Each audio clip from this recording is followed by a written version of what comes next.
I didn't have no motivation to do it. Zero motivation to do anything. Zero motivation to have a shave, zero to brush your teeth, even have a shower, nothing.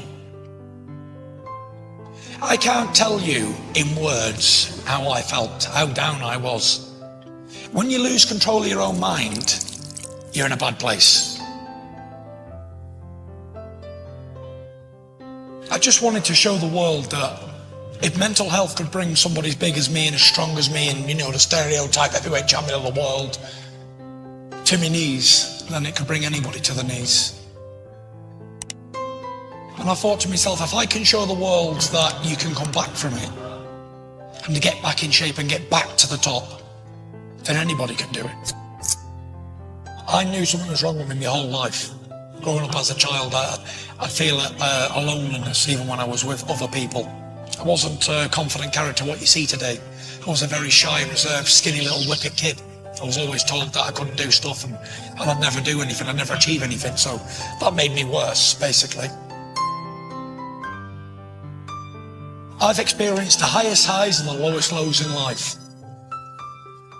Something I'd worked for my whole life, and when I finally achieved it, it was like, oh well, that was a lot of rubbish.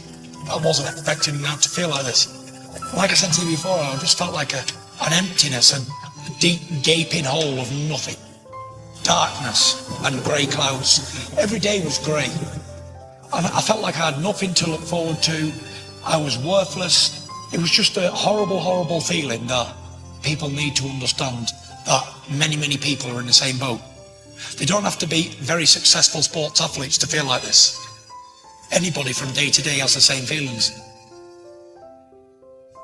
What does it all mean? What does being a world champion really mean? But what I was trying to say was, what does it all really mean when I'm not well on the inside? I was in a position of power. I had glory, fame, achievements, money, a family, all earthly assets that one could want. But it meant nothing, so they couldn't understand why would this man feel like this. The repetitive thinking, the same stuff day in, day out, and it won't go away. And the more I'm trying to think, right, I want to be positive, negative, negative, negative, negative. And everyone who was around was getting negative too because I was putting it on them. And this went on for 18 months, well, on me battling my own self every day, drinking, abusing my body, eating rubbish, taking drugs. Everything I stood for didn't matter anymore. I'd never ever experienced anything in my whole life, even though I'd had anxiety before. This was the king daddy of all anxiety attacks. I was so sure I was going to die, but nothing mattered, I didn't care. All I wanted was atonement for my sins. I can't tell you in words how I felt, how down I was. When you lose control of your own mind, you're in a bad place. And it's a silent killer. It's almost like carbon monoxide poison. You can't smell it, you can't taste it, you can't feel it, but you can. The way I explain mental health is you bottle up and bottle up and bottle up and then it just explodes. You can't bottle anymore. And that's when you're having your bad times. And I was drinking every day, something I'd never done in my life, to try and wash me sorrows away. But it come to a stage where well, that's one way of doing it, but I'm going heavier and heavier. I was gaining 380, 390, 400 pounds, and I was very unhealthy.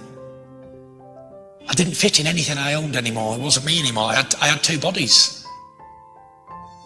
Turning point was, I went out Halloween, dressed as a skeleton in a fancy dress party. I went out about 9 o'clock and I expected to stay out all night and get smashed. I had one drink.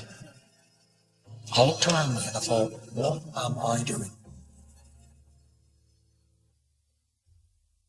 I'm back normal again now, yeah? I'm back like thinking straight. Still drinking, but thinking sensible again. And I called out to my wife, I said, Paris here. She said, what? I said, tomorrow. I said, I start to turn my life around. I said, I promise you. I said, I'm going to do it. I'm definitely going to do it. From that day, I got my tracksuit on in the morning and I was going to run 2 miles. I got about 200 yards and stopped. And I thought, right, I can't run I've run all my life. I've always been a very good runner. And I got 200 yards and I was totally gone. I could feel my belly moving on them. It wasn't like a fat like jelly, it was like solid brick. It was a horrible feeling. I thought, okay, I'm going to walk the rest, and I walked. And every day I'd go out on the canal and I'd do a little run in my sweatsuit. And every day I'd get a little bit further until I was doing 4 or 5 miles again. And then I'd come back and I worked my way back, and we worked repetitively, day in, day out, day in, day out. And at that time I was still sleeping with the light on. I couldn't sleep in the dark. You need to stimulate the mind. And I think training is a perfect way to do it. Working out, exercising. Whether you can do a lot or a little, you must do something. I give myself short-term goals and long-term goals. And I plan things more now. Where if I'm just not got anything on the horizon, I tend to wander and my mind goes AWOL. But when I've got something on plan and I've got things going and I want to do this, this and this, even if it doesn't have to be big things. It can be small, tiny goals that mean something to you as a person, as an individual. I'm very, very sure that working out and having a routine in your life is the answer for mental health problems.